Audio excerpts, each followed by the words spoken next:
नमस्कार साथियों। मेंस 2024 अब आने वाला है। इसी श्रृंखला में फास्ट आईज एकेडमी ने आपके लिए फ्री में एंटरप्रेन्योरशिप की क्लासेस पहले ही अवेलेबल करा दी थी, जिसमें आपकी शुरुआत की 3 यूनिट्स आदर्श सर द्वारा कवर करा दी गई है। इसी श्रृंखला में अब मैं आपके सामने आशु जैन लेके आ रहा हूँ यूनिट 4 और यूनिट 5। एंटरप्रेन्योरशिप जो टॉपिक नया जोड़ा गया है एमपीपीएससी द्वारा, इस टॉपिक में आप देखेंगे कि ये टॉपिक जो है वो इजीली स्कोरेबल है। आप आराम से कर सकते हैं, बस शर्त है कि आपने एक बार समझ लिया हो। मैं हमेशा अपने बच्चों को बोलता हूँ, एंटरप्रेन्योरशिप अगर आपको पढ़ना है, समझना है, तो उसको प्रैक्टिकल एस्पेक्ट में समझने की कोशिश कीजिए।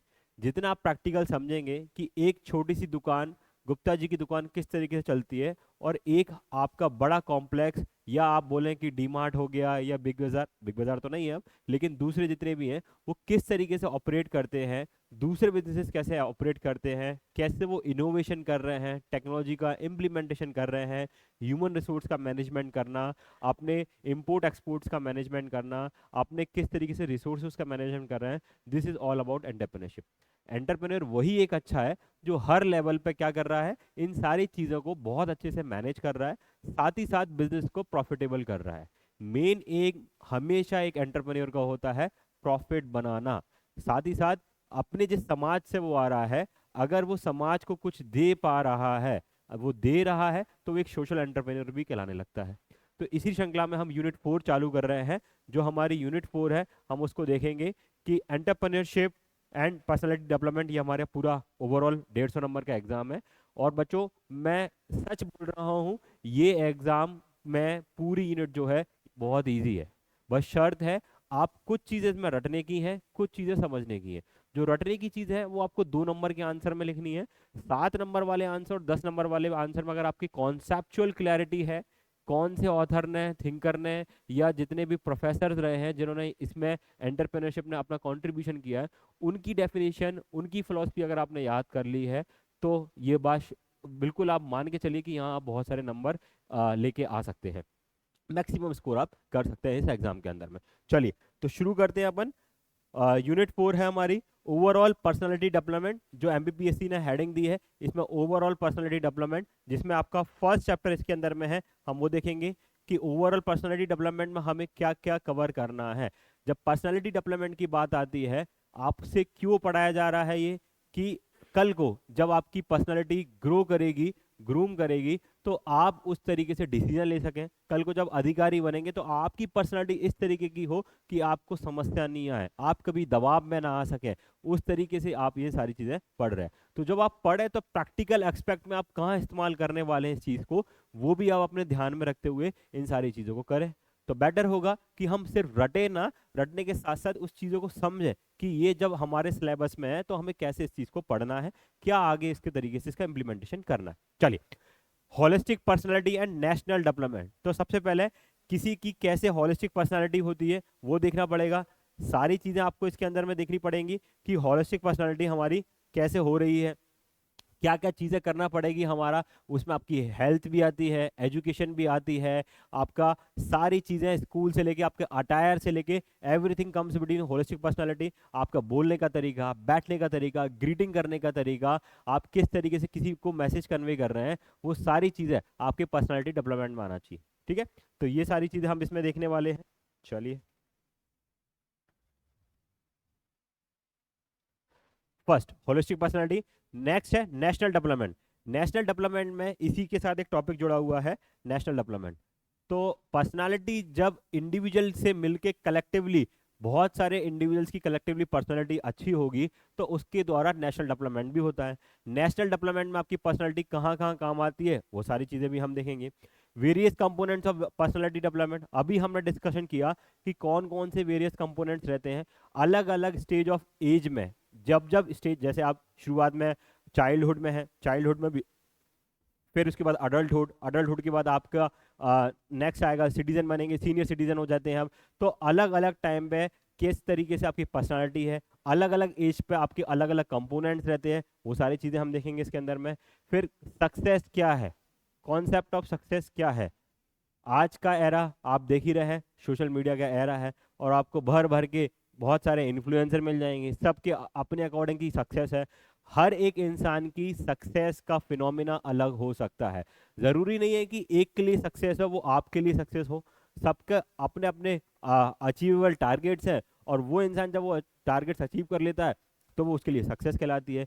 किसी के लिए 12th पास करना एक सक्सेस का पॉइंट हो सकता है उस एज लिमिट तक।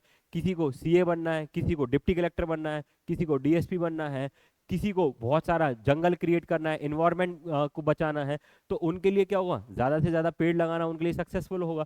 तो सक्सेस की जो डेफिनेशन है वो हर किसी के लिए अलग अलग होती है, वो हम देखेंगे कि क्या है। लेकिन हर किसी की सक्सेस के अंदर में कुछ चीज़ें जो पैरामीटर्स हैं वो एक समान होते हैं, जैसे डिसिप्लिन रहना, परसिवरेंस दिखाना, किसी काम को तत्काल करना, प्लानिंग। आपको एक दिखेगी कि जो भी सक्सेसफुल इंसान है वो बहुत अच्छे प्लानर्स होते हैं, बहुत अच्छी प्लानिंग करते हैं। तो ये कुछ चीज़ें हैं जो एक सक्सेसफुल इंसान के अंदर में आपको दिखेंगी, और चाहे वो किसी भी फील्ड में सक्सेस ले रहा हो, लेकिन ये सारे फिनोमिना उनको आपको कॉमन दिखने वाले हैं। तो यही सारी चीज़ें इसमें आने वाली हैं। नेक्स्ट है obstacles in achieving success. Success को पाने में क्या क्या दिक्कतें आती हैं, इसके भी आप बहुत सारे डायमेंशन बना सकते हैं कि सक्सेस को पाने के लिए क्या क्या है। पहले तो आप अपनी खुद की पर्सनैलिटी में देखिए कि आपकी पर्सनालिटी में क्या क्या समस्या है, जो दिक्कतें आ रही हैं। गुड हैबिट बैड हैबिट देखिए, स्वॉट एनालिसिस कीजिए, स्वॉट एनालिसिस के बाद देखिए कि ये समस्या आ रही है, उन समस्या को अपने लेवल पर दूर कीजिए। फिर सेकंड लेवल पे देखिए कि आपको बाहर से सक्सेस पाने में क्या दिक्कत आ रही है। गवर्नमेंट द्वारा जो इन्वायरमेंट प्रोवाइड किया जाता है वहाँ परफेक्ट फिट नहीं हो पा रहे हैं। अक्सर होता है, जैसे फोर्ड कंपनी का मैं एक एग्जाम्पल लेता हूँ। फोर्ड कंपनी दुनिया भर में अपनी कार बेचती है, पर इंडिया से वो अपने बिस्तर बोरी बांध के निकल चुकी है। क्यों निकल चुकी है, अब वापस से सुनने में आ रहा है कि वो वापस आने वाली है। फोर्ड कभी भी इंडियन मार्केट को समझ ही नहीं पाई। इंडियन मार्केट, इंडियन कस्टमर्स की क्या डिमांड है उनको अकॉर्डिंग वो समझ नहीं पाई। उसकी कार महंगी, सर्विसेज महंगी, कार को मेंटेन करना सर्विसेज। और इंडियन कस्टमर्स को कार कैसी चाहिए रहती है, जो फ्रेंडली हो, पॉकेट फ्रेंडली हो, पेट्रोल पे भी ज़्यादा कम पेट्रोल में ज़्यादा गाड़ी चले, कम मेंटेनेंस हो, ये सारी चीज़ें वो देखते हैं। इसलिए इंडियन मार्केट में फोर्ड कंपनी कभी अपनी पैड बिठा ही नहीं पाई। तो ये सारी चीज़ें होती है कॉन्सेप्ट के अंदर देखना कि सक्सेस के अंदर क्या कॉन्सेप्ट है, क्या काम आ रहा है, क्या नहीं आ रहा है। फिर आगे देखेंगे obstacles in achieving success. Success को पाने के लिए क्या क्या ऑप्शंस आ सकते हैं। ये इंटरनल भी हो सकते हैं और एक्सटर्नल भी हो सकते हैं। इंटरनल अपने लेवल पे होंगे, एक्सटर्नल बाहरी तत्व पे गवर्नमेंट के लेवल पे हो सकता है। लाइसेंस ही खत्म कर दिए सरकार ने, वो बिजनेस ही सरकार ने बंद करा दिया, तो आपको सक्सेस नहीं मिलेगी। आपकी कॉम्पिटिटर से आपको क्या कंपटीशन मिल रहा है, वो सारी चीज़ें हैं। मार्केट को आप स्टडी नहीं कर पा रहे हैं। तो इंटरनल एक्सटर्नल दो तरीके से आपको क्या होती है सक्सेस पे अपन बात करेंगे। फैक्टर रिस्पॉन्सिबल सक्सेस अभी हमने डिस्कस किया, क्या क्या फैक्टर्स हो सकते हैं सक्सेस के। जब हम एक इंडिविजुअल की बात करें तो इंडिविजुअल सबसे पहले खुद ही डिसिप्लिन हो, परसिवरेंस हो, पैशनेट होना चाहिए, ये सारी चीज़ें होनी चाहिए। When it's comes to corporates, तो कॉर्पोरेट का वो उस तरीके से स्ट्रक्चर होना चाहिए, उनका बिजनेस प्लान होना चाहिए, वर्किंग टीम उस अकॉर्डिंगली काम करे कि एक ही गोल है और एक ही गोल को हमें अचीव करना है। इसमें मैं एग्जांपल लेना चाहूँगा एलन मस्क का। एलन मस्क आप इस एरा के सबसे अच्छे इंसान या सबसे ज़्यादा टेक्नोक्रेट इंसान माने जाते हैं, सक्सेसफुल इंसान माने जाते हैं। क्यों माने जाते हैं, क्योंकि उन्होंने वो हर एक चीज़ की जो उनको गोल अचीव करने के लिए ज़रूरत थी। उस इंसान ने ना तो रॉकेट साइंस में कोई इंजीनियरिंग की डिग्री ले रखी है, लेकिन स्टिल्स बुक्स को पढ़ पढ़ के एक ऐसा रीयूजेबल रॉकेट बना दिया जो नासा ने भी कभी सोचा नहीं था कि इतने फास्ट, इतनी जल्दी अमेरिका के पास रीयूजेबल रॉकेट होगा। तो ऐसे इंसान सदियों में एक बार ही आते हैं, है ना। एलन मस्क उस तरीके का इंसान रहे। उन्होंने क्या रिस्पॉन्सिबल फैक्टर्स रहे सक्सेस के कि करना है ना। एक बहुत अच्छी चीज बोलते हैं एलन मस्क कि अगर मैंने डिसाइड कर लिया है कि मुझे ये करना है, मतलब करना है, there is no second other thought. Success उन्हीं को मिलती है जो सेकंड अदर थॉट पर विचार ही नहीं करते। एक बार सोच लिया है कि आपको एमपीपीसी क्लियर करना है, तो अब आपके अपने माइंड के अंदर में कोई नेगेटिव थॉट्स नहीं आना चाहिए। कैसे भी करना है, करेंगे मतलब करेंगे। तो जब आप ऐसा माइंडसेट अपना बना लेते हो कि मुझे तो बनना ही है, नो अदर सेकंड ऑप्शन आपको रखना है, तो देखेंगे आप सक्सेस से ज़्यादा दूर नहीं है उस चीज़ के अंदर। आगे देखते हैं लर्निंग फ्रॉम फेलियर्स। फेलियर से कभी नहीं डरना चाहिए। आप जितनी बार भी फेल होते हैं आप कुछ नया तजुर्बा लेके आते हैं, नया कुछ सीखते हैं। तो फेलियर करो, लेकिन वापस से वही सेम सारी जो प्रॉब्लम्स हैं उनको आप रिपीट कर रहे हैं, जो आपने पहले गलतियां करी उन्हीं को रिपीट कर रहे हैं, तो आप आगे बढ़ने की जो आपकी संभावना है उनको खत्म करते हुए जा रहे हो। तो फेलियर से आपको लर्निंग होना चाहिए कि साहब ये जो गलती करी है अब वो गलती हम वापस से नहीं करने वाले हैं। एक्सेप्टिंग फेलियर्स, और सबसे अच्छा इंसान वही, सबसे अच्छा लीडर वही जो ये एक्सेप्ट करे कि हाँ हमारी गलती थी, हमने फेल हुए, हम एक्सेप्ट करते हैं, अब नेक्स्ट जब हम आगे काम करेंगे इनसे सीखेंगे, लर्निंग लेंगे और आगे बढ़ेंगे। चंद्रयान 2 जब इंडिया ने लॉन्च किया तो उस टाइम पे इसरो के चेयरमैन रोए, उन्होंने एक्सेप्ट किया कि हमसे ब्लंडर हुआ है, हम नहीं कैलकुलेट कर पाए कि किस तरीके से इसकी लैंडिंग करानी थी, लेकिन सेम हमने 2 साल के अंदर चंद्रयान 3 को क्या किया, लैंड करा के बताया, और सक्सेसफुली इंडिया पहला ऐसा कंट्री बना जिसने साउथ पोल पे क्या कराया, अपने लैंडर और रोवर को वहां पर लैंड कराया। तो आपने अपने फेलियरों से एक्सेप्टेंसी ली, और एक्सेप्टेंसी लेने के बाद क्या हुआ, आपने उसको चीजें करेक्ट करी, और करेक्ट करने के बाद अल्टीमेटली आपको क्या मिला, सक्सेस इसके अंदर में मिली। As opportunities for valuable insights and continuous improvement.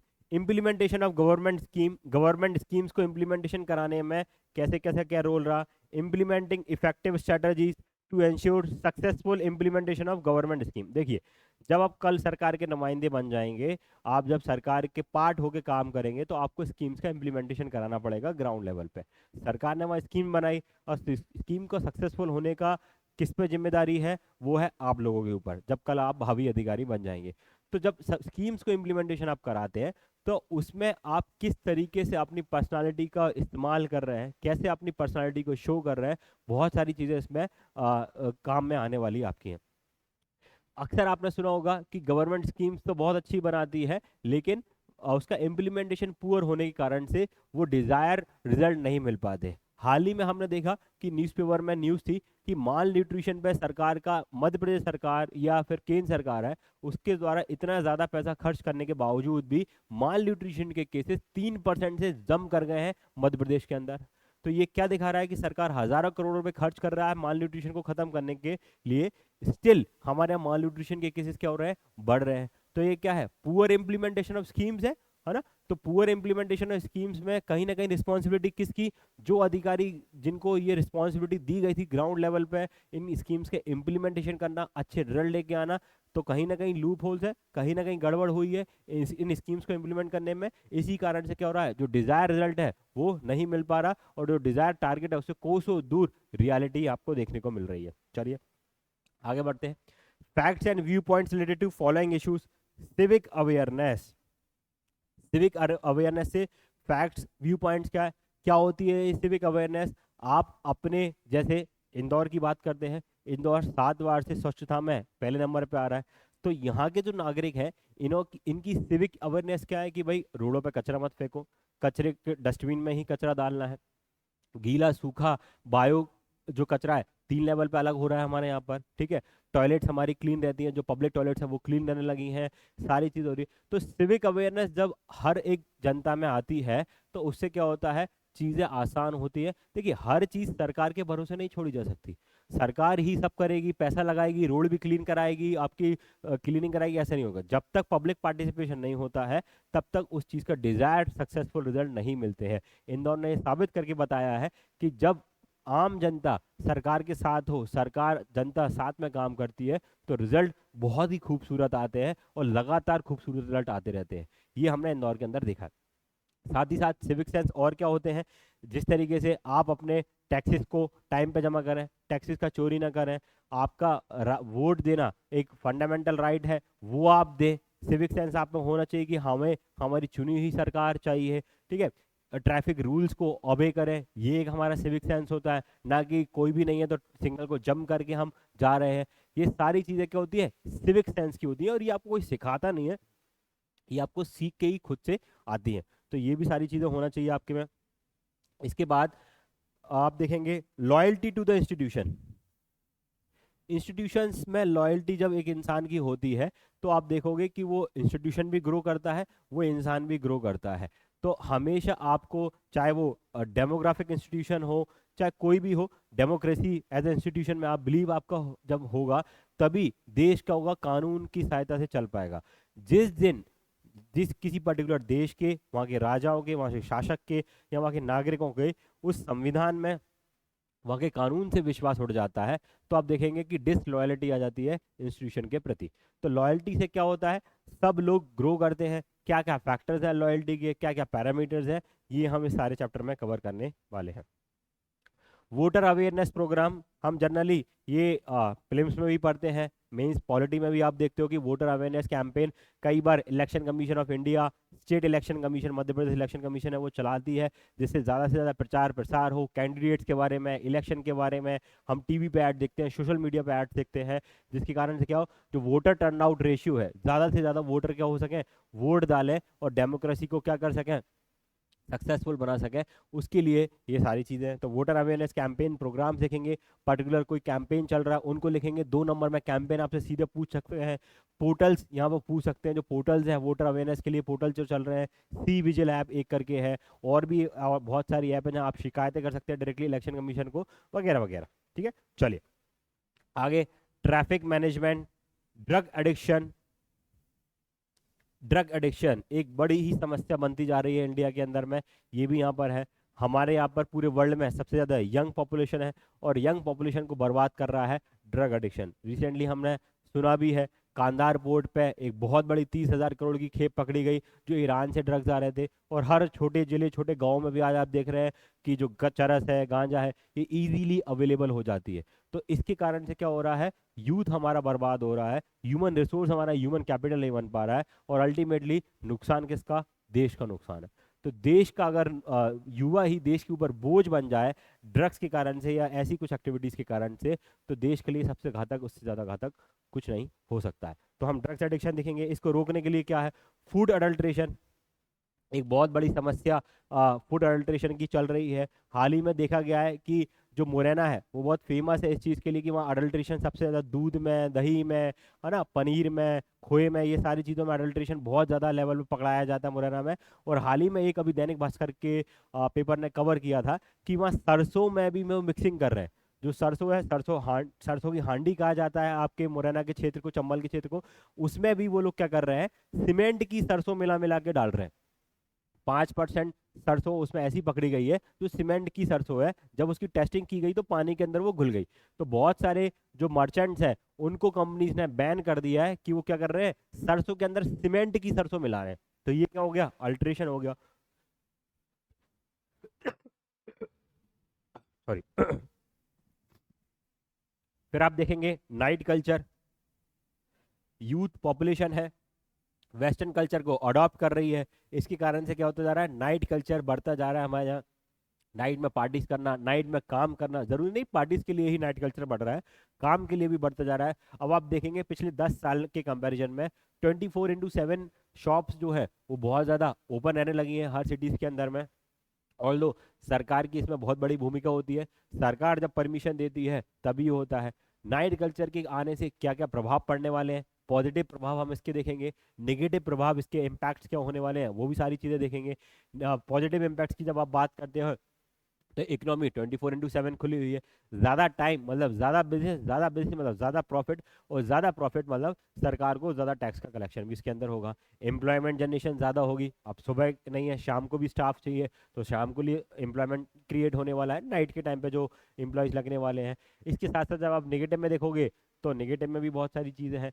Negative जब आप देखते हैं तो इसमें क्या देखेंगे कि नाइट कल्चर के कारण से बहुत सारी अराजकता की सिचुएशन बन जाती है ना। हम आए दिन पेपर में पढ़ते हैं कि जो युवक युवती हैं पब्स के बाहर रात को 12 बजे 1 बजे ऊधम कर रहे हैं, गाली गलौज कर रहे हैं। हर क्षेत्र में नहीं होता लेकिन कुछ क्षेत्र में होता है। जैसे अगर आप इंदौर की बात करें तो इंदौर में आप सराफा देखेंगे, सालों से नाइट कल्चर के नाम पे हमारे यहाँ सराफा चलता है और बहुत ही ब्यूटीफुल तरीके से ऑपरेट किया जाता है ना। वहाँ पर कोई आपको ये शिकायतें नहीं मिलेंगी किसी के साथ भी कि कभी गलत बदतमीजी हो रही है। फैमिली वाला माहौल रहता है, फैमिलीज आती हैं, है ना, लोग आते हैं, और उसके बाद वो नाइट कल्चर सक्सेसफुल है। तो इस तरीके से भी है, ये एक क्या है आपके लिए स्टैंडर्ड हो सकता है कि जिस तरीके से सराफा यूनियन है या वहाँ के जो बिजनेसमैन है या जो लोग वहाँ पर जा रहे हैं वो अपना डेकोरम खुद मेंटेन करते हैं, इस तरीके से क्या हो रहा है, इकोनॉमी भी बूस्ट हो रही है और एक नाइट कल्चर भी डेवलप हो रहा है। चलिए आगे देखते हैं, value based living and legal awareness program. Value based अक्सर सुना आपने सुना होगा कि छोटे से ही लोगों को वैल्यू का सिस्टम जब आप सिखा दिया जाता है तो वैल्यू उनके हमेशा किसी भी स्टेज पे हो, जब वो किसी भी पोस्ट पे पहुंच जाए, वो वैल्यू को अडर करते हैं बहुत ज़्यादा, और उसके साथ ही उनकी डिसीजन मेकिंग होती है। तो जब जो इंसान के अंदर वैल्यू बहुत अच्छे से अंदर से कूट कूट के भरी हुई होती है, वो इंसान आप अक्सर देखेंगे कि करप्शन वहाँ आपको कम होते हुए दिखेगा या होते हुए ही नहीं दिखेगा आपको। साथ ही साथ वो समाज के प्रति बड़े ही सेंसिटिव रहते हैं और उसी प्रति अपने अकॉर्डिंगली डिसीजंस सारे के सारे लेते हैं। तो ये सारी चीज़ें हमें इस ओवरऑल पर्सनालिटी डेवलपमेंट वाली जो यूनिट है इसमें हमें कवर करनी है। आशा करता हूँ कि आपको ये जो सारा का सारा सिलेबस है वो समझ में आ गया होगा। इसको करने का तरीका क्या है कि आप इसकी रीडिंग लीजिए, 1 से 2 रीडिंग लीजिए। ये जो आपको मैं चैप्टर कवर कराने वाला हूँ ये आप पूरी क्लासेस को सुनिए, और सुनने के बाद इसकी पीडीएफ भी आपको अवेलेबल करा दी जाएगी हमारे टेलीग्राम हैंडल पे। तो आप वहाँ से इसके पीडीएफ को डाउनलोड करके एज इट इज आंसर वहाँ से आप लिख सकते हैं। ठीक है, चलिए आगे बढ़ते हैं इसके अंदर में अपन।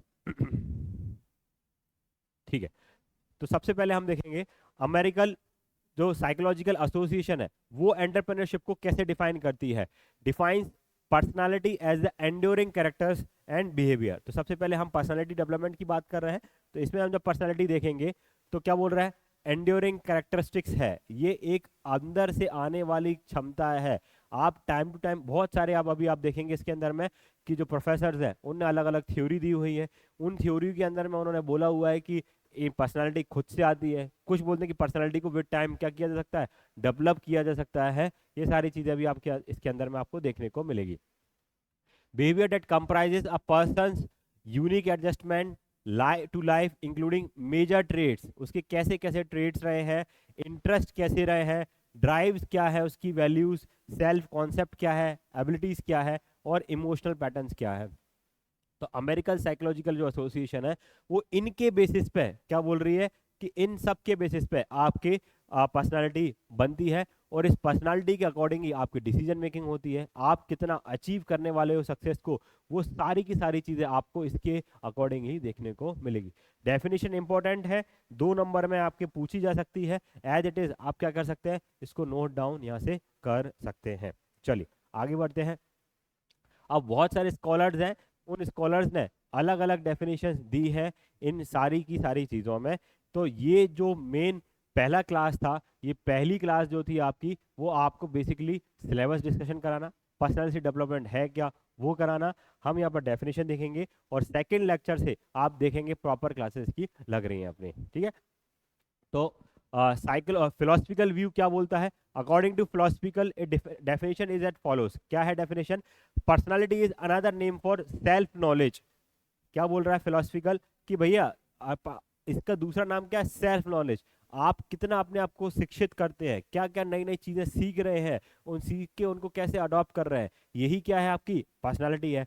It a symbol symbol of perfection, the ideal of this perfection reflects personality. जितना ज़्यादा आप पढ़ेंगे, सेल्फ नॉलेज गेन करेंगे, और सेल्फ नॉलेज से जनरली आप देखिएगा, आपने भी जब, मैं एमबीबीएससी के स्टूडेंट्स में अक्सर, और मैं खुद में भी देखता हूँ कि शुरुआत में जब आते हैं तो आप बड़े ही उग्र तरीके से होते हैं, अग्रेसिव पर्सनालिटी होती है आपकी हर चीज़ में। हम क्योंकि यंग हैं, ब्लड हमारा खून गर्म है, तो हम उस तरीके से डिसीजन मेकिंग करते हैं। धीरे धीरे जैसे जैसे आप एमपीपीएससी की प्रिपरेशन करते हैं, यूपीएससी की प्रिपरेशन करते हैं, आप खुद देखेंगे कि आपकी पर्सनालिटी में ठहराव आना चालू हो जाता है। जब जब आप नॉलेज के पीक पे पहुंचेंगे, नॉलेज ज़्यादा से ज़्यादा गेन करेंगे, आप देखेंगे कि एक अलग ही लेवल का आपके अंदर संयम आ रहा है, एक अलग ही तरीके का आपके अंदर में ठहराव आ रहा है, जो आपको रिफ्लेक्ट होता है किसकी बेसिस पर, नॉलेज की बेसिस पे। तो ये देखा गया है अक्सर कि जब जब इंसान नॉलेजेबल होता है, नॉलेज गेन करता है, उसके बाद से क्या होना चालू हो जाता है, इंसान की पर्सनालिटी बड़ी ही डायनेमिक हो जाती है, शांत प्रवृत्ति की हो जाती है। आप जो डिसीजन मेकिंग करते हो, सोच समझ के डिसीजन लेते हो, यूं नहीं कि आपसे किसी ने क्वेश्चन पूछा और तत्काल में आपने आंसर दे दिया। आप थोड़ा सा ठहर के सोच समझ के क्या करते हो, आंसर देना चालू कर देते हो। तो ये किसके कारण से हो रहा है, जब आप नॉलेज गेन करते हो। और यही बात कौन बोल रहा है, फिलोसफिकल व्यू यही बोलता है कि जब आप नॉलेज गेन करते हो, सेल्फ नॉलेज लेते हो, उसके कारण से जो आपकी पर्सनालिटी में रिफ्लेक्शंस आ रहे हैं, इसी को हम क्या बोलते हैं, पर्सनालिटी बोल रहे हैं। आगे बढ़ते हैं। सोशोलॉजिकल व्यू क्या बोलता है, organisation of all those element which a person get a place in the society hence personality as a social impact. अब सोशोलॉजी वाले बोल रहे हैं कि जितनी भी चीज़ें आपने गेन करी हैं और उसके कारण से समाज में आपका जो स्तर बना हुआ है, समाज में जितनी भी आपको वाई वाई मिल रही है या नहीं मिल रही है, वो किसके कारण से है? पर्सनालिटी कारण से है। अक्सर हम देखते भी हैं, आप बोलते भी हैं यार उसकी बड़ी चार्मिंग पर्सनालिटी है, वो इंसान कुछ बोलता है तो पूरे लोग सुनते हैं, उसके कहने से काम बड़े आसानी से हो जाता है। कई मूवी में भी आपने स्टार्स को देखा होगा कि स्टार्स की इस तरीके से पर्सनालिटी को डिफाइन किया जाता है कि वो कुछ भी बोले और लोग तत्काल में काम कर देते हैं। तो ये सोशोलॉजिकल व्यू है कि आपकी पर्सनालिटी में आप किस तरीके से अपनी अपने आप को प्रेजेंट कर रहे हैं, अपने आप को किस तरीके से बेच रहे हैं लोगों के सामने, ऑर्गेनाइजेशन के सामने, उस तरीके से ही आपकी पर्सनालिटी दिखती है। तो ये सोशोलॉजिकल व्यू हो गया। फेरिस साहब ने क्या बोला है? Personality is the personal accept aspect of culture. जिस कल्चर से आप आए हैं, जो कल्चर ट्रेडिशंस, कल्चर ट्रेंड्स आपके अंदर में है, वो ही क्या है? आपके पर्सनालिटी को रिफ्लेक्ट करते हैं। आपके बोलने का तरीका, आपका बात करने का तरीका, आपसे बड़ों को किस तरीके से आप रिस्पेक्ट देते हो, आप अपने छोटों को किस तरीके से ट्रीट करते हो, ये सब आपका कल्चर दिखाता है। और यही कल्चर जब आपकी पर्सनालिटी में, जब आप किसी से बात करते हो, ट्रीट करते हो किसी को, तो पर्सनालिटी का रिफ्लेक्शन दिखाता है। ठीक है, तो ये सारी चीजें जो हमने डेफिनेशन देखी वो किसकी थी? पर्सनालिटी की डेफिनेशन थी। पर्सनालिटी किस तरीके से पढ़ना है, क्या होता है, ये हमने सारी की सारी चीजें देखी। आगे लेक्चर 2 में आप देखोगे कि किस तरीके से अलग अलग फैक्टर्स हैं, कैरेक्टरिस्टिक्स हैं, फीचर्स हैं पर्सनालिटी के, अलग अलग जो स्कॉलर्स हैं उन्होंने क्या बोला हुआ है, उनके अकॉर्डिंग क्या होना चाहिए। जो 2 नंबर, 7 नंबर और आपके जो 11 नंबर में क्वेश्चन बन सकते हैं, वो सारे के सारी चीजें हमने यहाँ पर देखने को मिलेगी 10 नंबर क्वेश्चन में। साथ ही साथ अगर कोई केस स्टडी बन सकती है तो हम उन केस स्टडीज का भी इन बिटवीन क्लासेस में हम डिस्कशन करना चालू करेंगे। तो बने रहिए फास्ट आईएएस प्लेटफॉर्म पे आप हमारे साथ में, और ये पूरी क्लासेस आप कंटिन्यू कीजिए, आपको कहीं और जाने की ज़रूरत नहीं पड़ेगी। पूरा एंटरप्रेन्योरशिप जो पार्ट है पेपर 4 का, ये सारा का सारा 150 नंबर का आपको बहुत अच्छे से कवर कराया जाएगा कि आपको अननेसेसरी कोई बुक्स नहीं लेनी पड़ेंगी, अननेसेसरी आपको इधर भटकना नहीं पड़ेगा, और आप देखेंगे विद कॉन्सेप्चुअल क्लैरिटी ये सारी की सारी एंटरप्रेन्योरशिप की आपकी क्लासेस कवर करा दी जाएगी। थैंक यू, हमारे साथ जुड़े रहिए और हमारे दूसरे प्लेटफॉर्म इंस्टाग्राम पे भी हमको फॉलो कीजिए। Thank you.